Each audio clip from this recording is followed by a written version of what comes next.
ఇద్దరు వ్యక్తులు దేవాలయానికి వెళ్ళారు. ఒక వ్యక్తి సుంకరి, ఒక వ్యక్తి పరిసయ్యుడు. మందిరంలోనికి వెళ్ళి వాళ్ళిద్దరూ ప్రార్థన చేశారు. ఎవరి ప్రార్థన దేవుడు ఆలకించాడు అంటే, పరిసయ్యుడు ప్రార్థన చేస్తా ఉన్నాడు, నేను వారములకు 2 దినాలు ఉపవాసం ఉంటాను.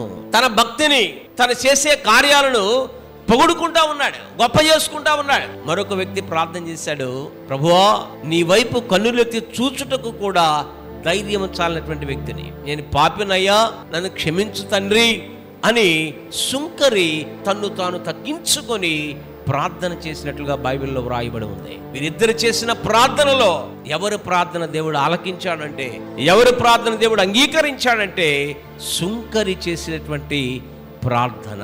దేవునికి స్తోత్రం, హల్లెలూయా. ఎందుకంటే సుంకరి తను తాను తగ్గించుకొని ప్రార్థన చేశాడు. మనం ఆరాధించే దేవుడు ప్రార్థన ఆలకించే దేవుడు. ప్రతి వారి ప్రార్థన ఆయన ఆలకించే దేవుడు. అయితే ఎలాంటి ప్రార్థన చేస్తే దేవుడు ఆలకిస్తాడో బైబిల్ గ్రంథంలో చాలా స్పష్టంగా వ్రాయబడి ఉంది. తగ్గింపు ప్రార్థన ఆయన ఆలకిస్తాడు. 2వ దినవృత్తాంతాల గ్రంథము 7వ అధ్యాయము 14వ వచనాన్ని మనం చదవగలిగితే అక్కడ ఒక మాట వ్రాయబడింది చూడండి. నా పేరు పెట్టబడిన నా జనులు తమ్మును తాము తగ్గించుకొని ప్రార్థన చేసి నన్ను వెతకిన ఎడల, తమ చెడు మార్గమును విడిచిన ఎడల, ఆకాశము నుండి నేను వారి ప్రార్థన విని వారి పాపమును క్షమించి వారి దేశమును స్వస్థపరచుదును. దేవునికి స్తోత్రం కలుగును గాక, హల్లెలూయా.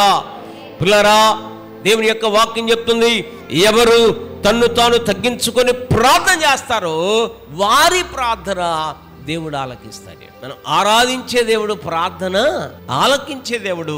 ఎలాంటి ప్రార్థన అంటే, ఒకటి తగ్గింపు ప్రార్థన, రెండవదిగా ఎలాంటి ప్రార్థన దేవుడు వింటాడు. 2వ రాజుల గ్రంథం 20వ అధ్యాయం 3వ వచనాన్ని మనం చదవగలిగితే అక్కడ ఒక వ్యక్తి ప్రార్థన చేశాడు. కృపతో జ్ఞాపకము చేసుకొనమని హిజ్కియా కన్నీళ్లు విడుచుచు యెహోవాకు ఏం చేశాడంట? ప్రార్థన చేశాడు. గట్టిగా చప్పట్లు హిమ్మర్చండి, హల్లెలూయా.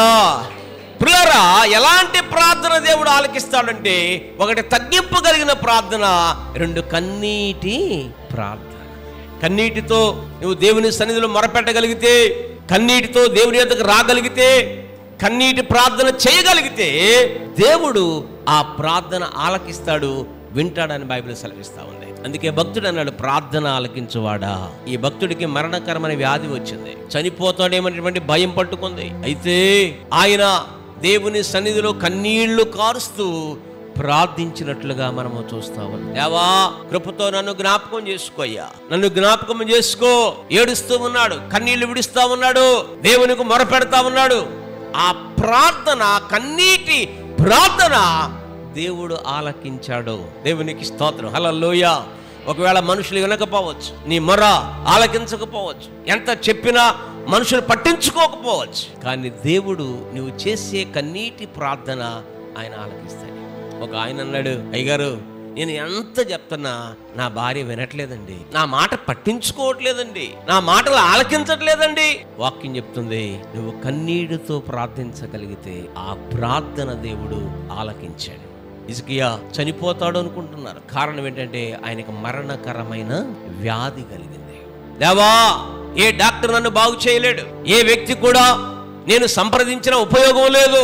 ఏడుస్తున్నాడు, ప్రభు పాదాలు పట్టుకున్నాడు. కన్నీటితో ప్రార్థించినప్పుడు దేవుడు ఆ ప్రార్థన ఆలకించి ఒక ఉత్తరాన్ని, ఒక జవాబునిచ్చాడు.